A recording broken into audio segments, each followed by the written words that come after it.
All right, so in this video lecture, I want to talk about some of the psychological factors that predict how you deal or how people manage or cope with stress. So for instance, a really important concept here is this idea of locus of control.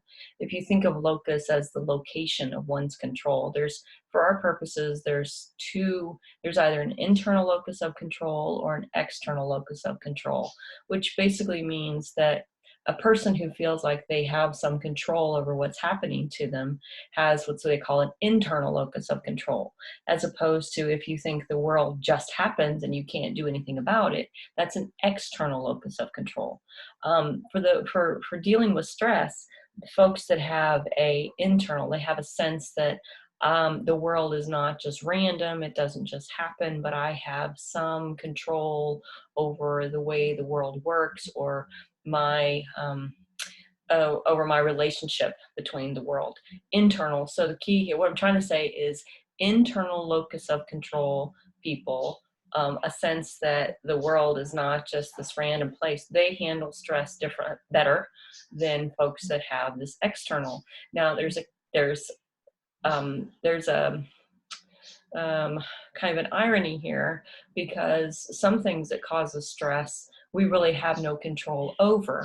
So how do you develop this internal locus of control when you objectively have no control? So for instance, like a hurricane or a pandemic, right?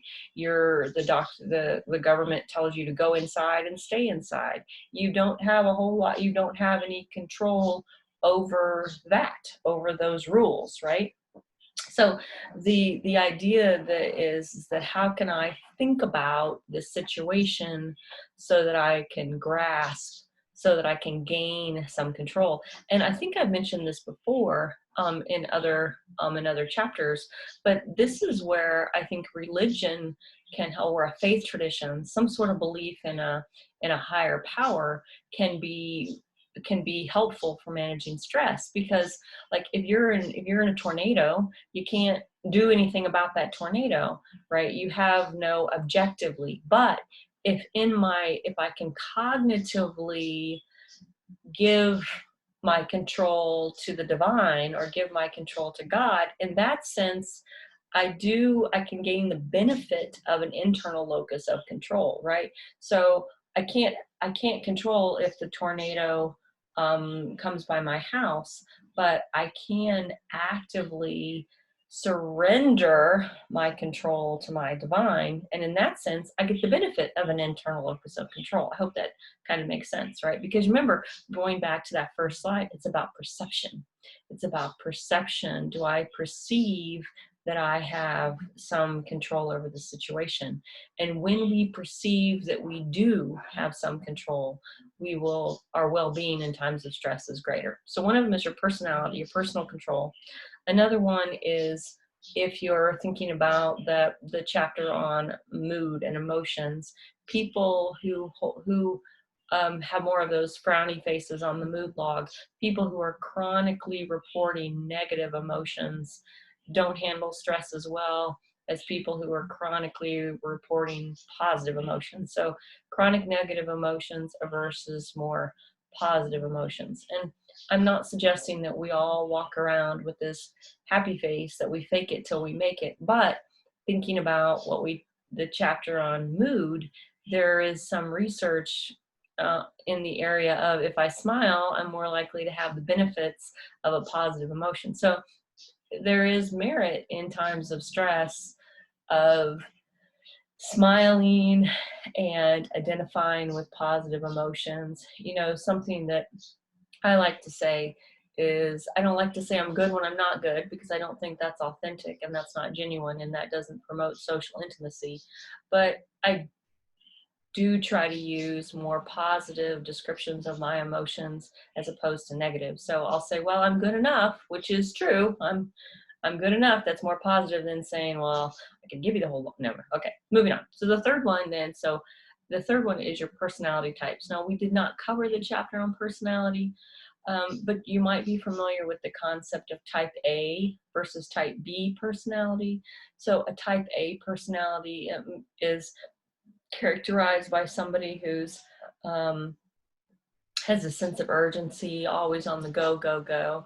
But what's critical, what causes the type A personality so much stress is not the fact that they're competitive and they're ambitious and they want to accomplish things, but it's this concept here that I have in bolded type, which is hostility. So in this case, we're talking about hostility as somebody who's quick to anger. They respond to any infractions in a negative, aggressive, angry kind of way. Hostility causes your cortisol levels to go up, right? So people who are more likely to respond, road rage, right? Those people are going to handle stress differently than people who are a little bit more laid back, and their physiology, their body is simply not going to respond in the same way. It's not going to use as much energy. Hostility and anger use a lot of energy. The heart rate goes up, cortisol levels go up, blood pressure goes up.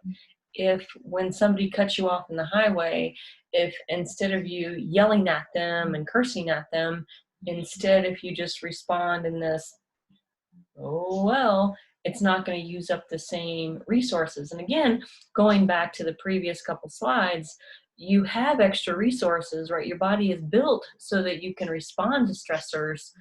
But when you use all of that energy for chronically, when you're chronically responding to stressors, when you're chronically feeling like somebody is cutting you off, either figuratively or symbolically, that uses a lot of resources, and you're more likely to get sick, right? So somebody who can just go with the flow is going to have a different stress response and is going to cope in the long run. They're going to cope better with stress. Okay, the next one then talks about optimists versus pessimists. And it's important, I think, that we specify the difference that optimists and pessimists. There's a little bit of confusion, I think, in our pop culture. But the distinction between these explanatory styles are when something goes wrong, how do you explain it? How do you explain the cause? And for for stress and well-being, the optimist is the one that will handle stress better. The optimist will explain bad things as less bad, basically. And they do this because bad things are temporary and they're external and they're specific. Whereas the pessimist will explain bad things as permanent, pervasive, and internal or personal. So let me give you an example. So if the optimist flunks a test, right, it's not because they're always a bad person and that they're never going to get it. The optimist flunks a test, it's external, they had to work extra. It's not, they're not, it's external and it's temporary, right? The pessimist flunks a test, it's because they're stupid and they're never going to get it.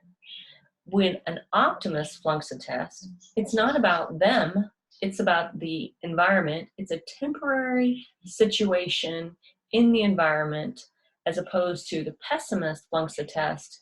It's a permanent, internal, constant situation. So when an optimist has something bad happen, they're hopeful, or they can imagine a future where the situation will be different and that won't happen again. When the pessimist experiences something negative, it's always going to happen to them because, and there's nothing that they can do about it. So there's this relationship between locus of control, right? The optimist explains things as not, it's not constant within them. It is external, and situations will change, and that too will change. The pessimist explains things as it's always going to happen. There's nothing that they can do. That's when things go wrong. Now, it's kind of ironic because when things go right, when things go right for the optimist, it's kind of a fluke, right? When things go, no, I'm sorry, that's the other way around. When things go right for the optimist, right, it's because they're smart. Of course they pass the test. They always pass the test because they're smart. When the pessimist passes a test, well, it's temporary. So it's as if the optimist will choose what makes them look better and what makes things look more hopeful and makes them look better. And the pessimist will always choose the things that make them look less good and less hopeful. The optimist passes a test. It's because they're smart. They always pass tests. The pessimist passes a test. It was an easy test. It won't happen again. The optimist flunks the test. Well, they didn't have time to study. They'll do better the next time. The pessimist passes the test or flunks the test. Well, it's because they're stupid and they're never going to get it, right? So sometimes I'll ask, in a class discussion, do you consider yourself to be an optimist or a pessimist? I would have told you years ago that I was more of a pessimist, but as my understanding of these two personality concepts has deepened, I'm going to say that I'm more of an optimist. I try to look for how this, one of my very favorite phrases that I learned from, an old grandmother figure is, this too shall pass. That's an optimist response. This too shall pass.